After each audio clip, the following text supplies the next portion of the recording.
అందరికీ నమస్కారం అండి. Welcome to my channel Satish middle class అబ్బాయి. ఎవరైనా సబ్స్క్రైబ్ చేసుకోకపోతే సబ్స్క్రైబ్ చేసుకుని లైక్ చేయడం మర్చిపోవద్దండి. ఈరోజు మన వీడియో వచ్చి గోదావరి చేపల పులుసు అండి. చేపల పులుసుకి ముందుగా కావాల్సింది మనం చింతపండుని కొంచెం నానబెట్టుకుని పక్కన పెట్టుకుందామండి. ముందుగా స్టవ్ వెలిగించుకుని కడాయి పెట్టుకుని 3 గరిటెలు అయితే ఆయిల్ వేసుకుందామండి. చేపల పులుసుకి మెయిన్ మనకు కావాల్సింది ఆయిల్ ఎక్కువ పడుతుందండి.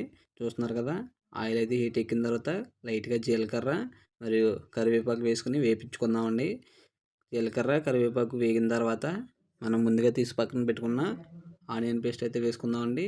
ఆనియన్ పేస్ట్ని అయితే బాగా వేపుకున్న తర్వాత దాంట్లోకి కొంచెం పసుపు సాల్ట్ అయితే వేసుకుని బాగా వేపుకుందామండి.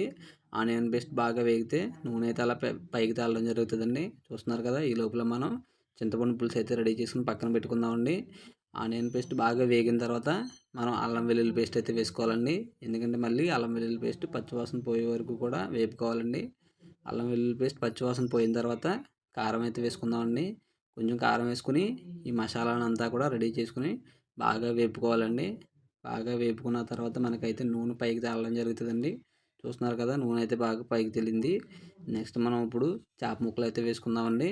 చేప ముక్కలు అయితే ఈ మసాలా పట్టే వరకు కూడా దగ్గర గంట పెట్టుకుని వేసుకుందామండి. ఎందుకంటే చేప ముక్కలకి బాగా మసాలా పడుతుంది.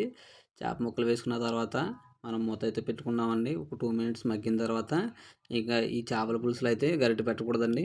గరిటె పెట్టకుండా ఇలానే గుంజుతూ చేపల పులుసు అయితే రెడీ చేసుకోవాలండి. మనం చూస్తున్నారు కదా, ఒక 2 మినిట్స్ అలా మగ్గిన తర్వాత చింతపండు పులుసు అయితే వేసుకుందామండి.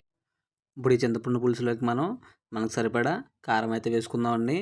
ముందైతే మసాలాలో కారం వేసుకున్నాం కాబట్టి ఇప్పుడు చూసుకుని మనం తినే బట్టి కారం వేసి, కారం కొంచెం పసుపు, అలానే మనం కారానికి తగ్గట్టుగా పచ్చిమిరపకాయలు కూడా వేసుకుందామండి.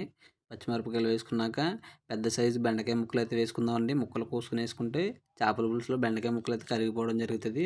అదే పెద్ద బెండకాయలు అయితే బాగా కనపడతాయండి. చూస్తున్నారు కదా, మామిడికాయ ముక్కలు.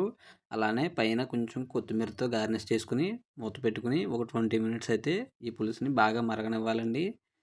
పులుసు ఎంత బాగా మరిగితే అంత టేస్ట్ బాగుంటుంది. చూస్తున్నారు కదా, మా పులుసు అయితే చాలా బాగుందండి. ఒకసారి ఉప్పు చూసి కావాలితే ఉప్పు వేసుకోవచ్చండి. దీంట్లోకి ఇప్పుడు లైట్గా అల్లం వెల్లుల్లి పేస్ట్ అయితే వేసుకుని ఇంకొక 2 మినిట్స్ మరగనిస్తే మన చేపల పులుసు అయితే రెడీ అండి. ఈ వీడియోని అయితే పూర్తి వరకు చూసినందుకు చాలా థ్యాంక్స్ అండి. ఎంతవరకు ఎలా అయితే వీడియో చూశారు కాబట్టి లైక్ చేసి సబ్స్క్రైబ్ చేసుకోవడం మర్చిపోవద్దు. ఉంటాను మరి, బాయ్.